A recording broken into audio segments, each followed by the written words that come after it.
kasalukuyan po ay wala tayong binabantayan na LPA o bagyo sa loob at labas ng ating Philippine Area of Responsibility.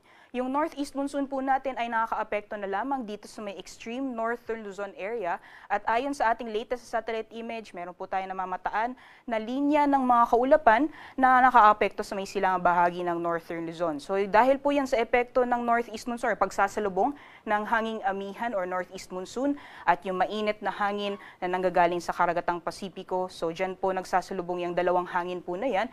Yan po yung shear line o yung pagsasalubong ng malamig at mainit na hangin na nakita po natin na nakakaapekto ito sa may silangang bahagi ng northern Luzon.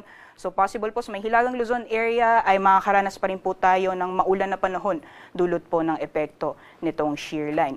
Samantalang sa nalalabing bahagi naman po ng ating bansa, wala po tayong namamataan na makakapal na kaulapan na posible pong magdulot ng buong araw na tuloy-tuloy na mga pag-ulan. So asahan po natin yung generally fair weather conditions sa malaking bahagi po ng ating kapuluan, liban na lamang po yung mga posibilidad ng mga biglaan o mga panandaliang buhos ng ulan dulot po ng mga localized thunderstorms. So magiging lagay po ng panahon ngayong araw dito sa Luzon, gaya po ng nabanggit natin kanina, dulot po ng epekto ng shear line, ilang bahagi po ng hilagang Luzon ay makakaranas ng maulan na panahon. Particularly dyan po sa malaking bahagi ng Cagayan Valley, sa may Cordillera Administrative Region, pati na rin sa may Ilocos Norte at Ilocos Sur, dyan po sa may Ilocos Provinces. Asahan po natin yung makulimlim na panahon at may mga posibilidad pa rin na mga kalat-kalat, mga pagulan, pagkidlat at pagkulog dulot po ng epekto ng shear line. At sa nalalabing bahagi naman po ng Luzon, fair weather conditions po inaasahan natin, except na lang po yung mga posibilidad na mga biglaan o mga panandaliang buhos ng ulan, dulot ng mga localized thunderstorms na mas madalas pong nararanasan sa hapon o sa gabi.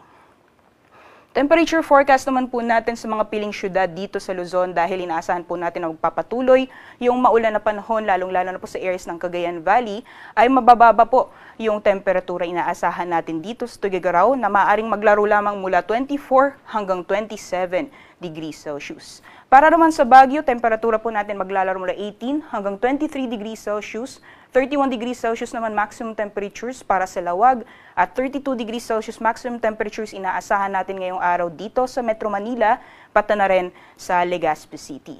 At sa Tagaytay naman, yung agwat ng temperatura ay maglalaro mula 21 hanggang 30 degrees Celsius. Sa lagay naman po ng panahon sa nalalabing bahagi ng ating bansa dito po sa Palawan, Visayas at Mindanao dahil wala po tayong namataan na weather system na posible pong magdulot ng buong araw ng mga pag-ulan. Fair weather din po yung inaasahan natin except na lamang po yung mga biglaan o mga panandaliang buhos ng ulan. So mainit pa rin po, lalong-lalo na pagdating ng tanghali at may mga posibilidad pa rin na mga biglaan o mga panandaliang buhos ng ulan dulot ng mga localized thunderstorms na mas madalas nararanasan sa hapon o sa gabi. Temperature forecast naman para sa mga piling syudad dito po sa Palawan, Visayas at Mindanao. Agwat po ng temperatura para sa Kalayaan Islands, maglalaro mula 26 hanggang 31 degrees Celsius, 26 to 32 degrees Celsius naman para sa Puerto Princesa. Maximum temperatures naman para sa Iloilo at Cebu, aabot ng 31 degrees Celsius. At yung agwat ng temperatura para sa Tacloban ay maglalaro mula 25 hanggang 32 degrees Celsius. Samantalang dito po sa Cagayan de Oro, yung agwat po ng temperatura inaasahan maglalaro mula 25 hanggang 31 degrees Celsius. Maximum temperatures para sa Davao ay aabot ng 34 degrees Celsius. At para naman po dito sa Zamboanga, agwat ng temperatura ay maglalaro mula 24 hanggang 33 degrees Celsius.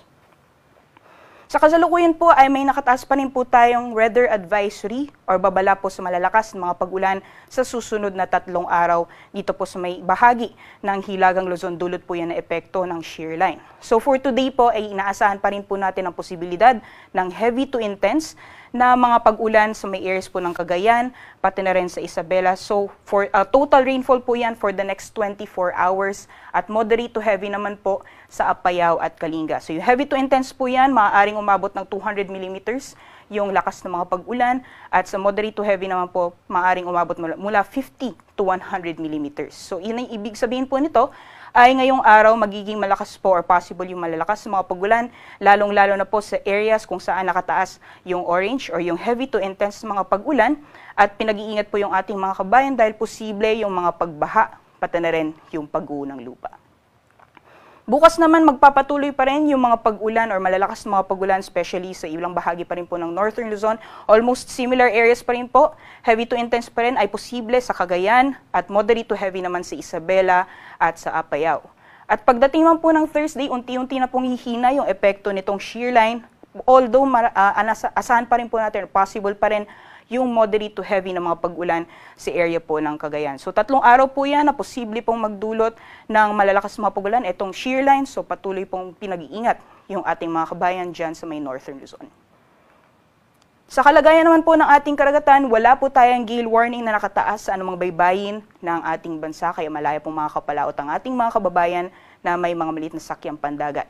Iba yung pag-iingat lamang po sa mga planong pong malaot sa mga dagat baybayin ng Northern Luzon dahil inaasahan po natin yung katamtaman hanggang sa maalon